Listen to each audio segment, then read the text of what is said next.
درس قرآن و حدیث، اس کا ٹاپک ابتحال۔ ابتحال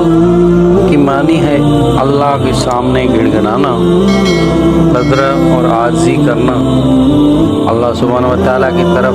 متوجہ ہو کر خوب دعا کرنا۔ ابتحال ہی سے مقابلہ ہے۔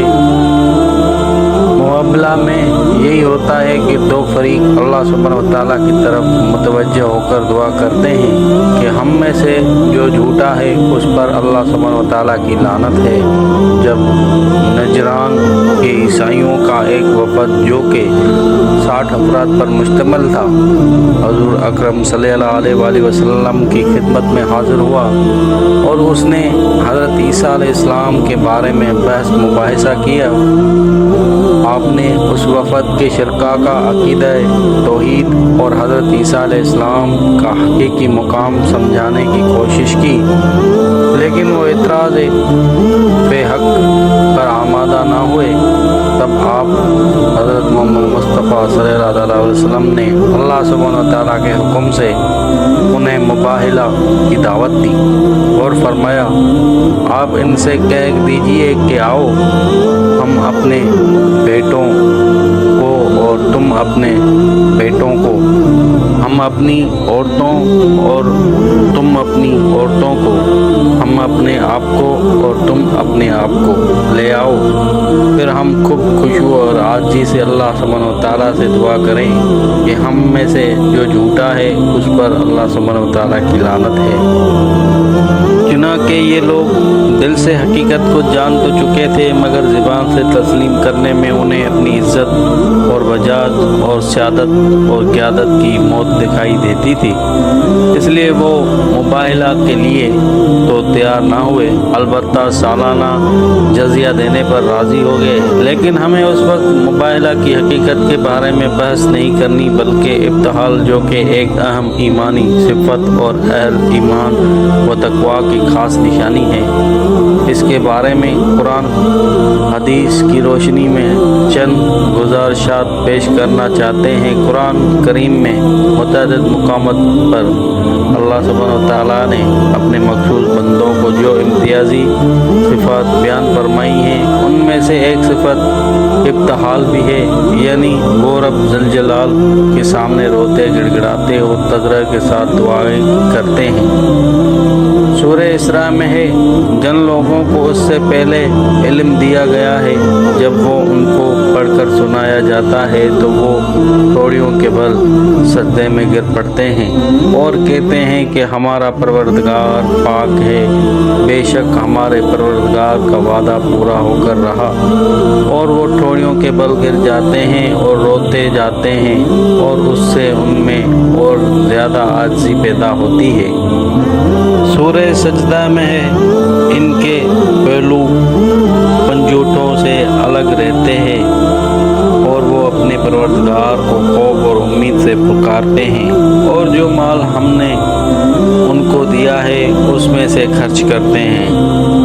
کمل حاکمین کے سامنے ابتحال، تضرع، عاجزی، لاچاری، محتاجی اور مسکینی کا اظہار عبدیت ہے، اور انسان کی تخلیق کا مقصد جو خدا خود اسے پیدا کرنے والے نے بتایا ہے وہ عبدیت اور عبادت ہے۔ بندوں کے مقامات میں سب سے بلند مقام عبدیت ہی ہے، اس کی وجہ سے بندے کو فضل و شرف حاصل ہوتا ہے۔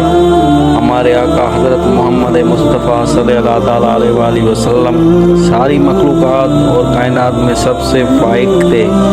یوں تو آپ صلی اللہ علیہ وآلہ وسلم کی پوری زندگی اور زندگی کا ہر عمل اپنے اندر عبدیت کی شان کے لیے ہوئے تھے، مگر آپ کی دعائیں خاص طور پر عبدیت کا شاہکار تھیں۔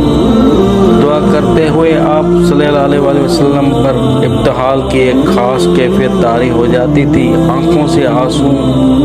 رواں ہو جاتے،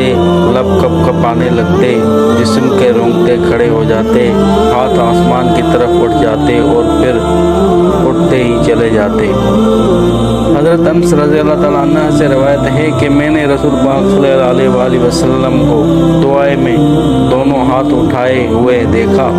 جہاں تک کہ آپ کی بغلوں کی سفیدی دکھائی دینے لگی۔ غزوہ بدر کا وہ منظر مطلع سیرت کرنے والے ہر مسلمان کو یاد ہے، جب ایک طرف مشرکین کے 1000 جنگجوئے تھے تو دوسری طرف 313 بے سرو سامان مسلمان تھے۔ حضرت عمر رضی اللہ تعالیٰ عنہ سے روایت ہے کہ نبی کریم صلی اللہ علیہ وسلم نے قبلہ رخ ہو کر اللہ سبحانہ وتعالیٰ کے سامنے ہاتھ پھیلا دیے اور یہ دعا مانگنے لگے، اے اللہ سبحانہ وتعالیٰ جو تو نے وعدہ کیا تھا وہ پورا فرما، اے اللہ سبحانہ وتعالیٰ جو کچھ دینے کا تو نے وعدہ کیا تھا وہ عطا فرما، اے اللہ سبحانہ وتعالیٰ اگر مسلمانوں کو یہ جماعت ہلاک ہو گئی تو تیری عبادت کرنے والا کوئی بھی باقی نہیں رہے گا۔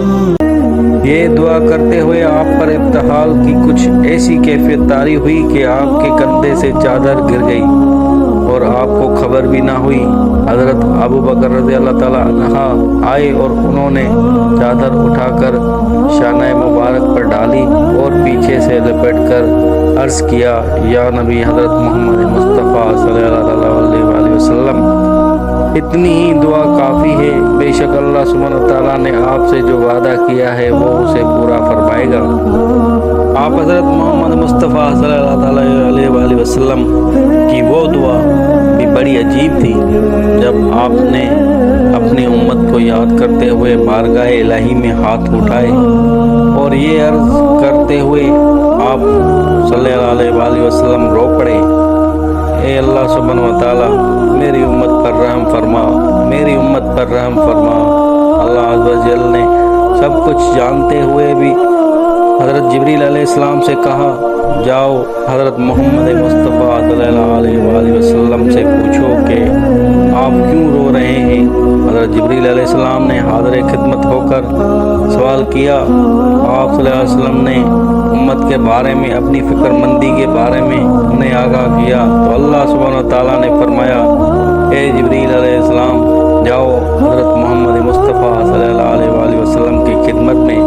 اور میرا یہ پیغام پہنچا دو کہ ہم آپ کو آپ کی امت کے بارے میں خوش کر دیں گے اور آپ کو پریشان نہیں ہونے دیں گے۔ یوں ہی آپ کی دعا ہر دعا ابتحال، یقین و رضا اور عاجز و تائید کی صفات کی حامل ہوتی تھی۔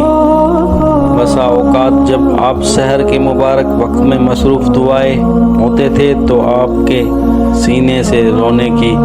گھٹی گھٹی آواز یوں نکلتی تھی جیسے آگ پر ہنڈیا کے ابلنے کی آواز ہوتی ہے۔ ابتحال سے غم اور پریشانی دور ہو جاتی ہے، اللہ سبحانہ وتعالیٰ کی نصرت نازل ہوتی ہے، اس کی رحمتیں ہم دوشے سفر ہو جاتی ہیں، دل کا تزکیہ ہوتا ہے اور نفس کو راحت حاصل ہوتی ہے، دعائیں قبول ہوتی ہیں اور بندے اور خدا کا تعلق مضبوط سے مضبوط ہو جاتا ہے۔ مسلمان کی شان یہ ہے کہ وہ اولا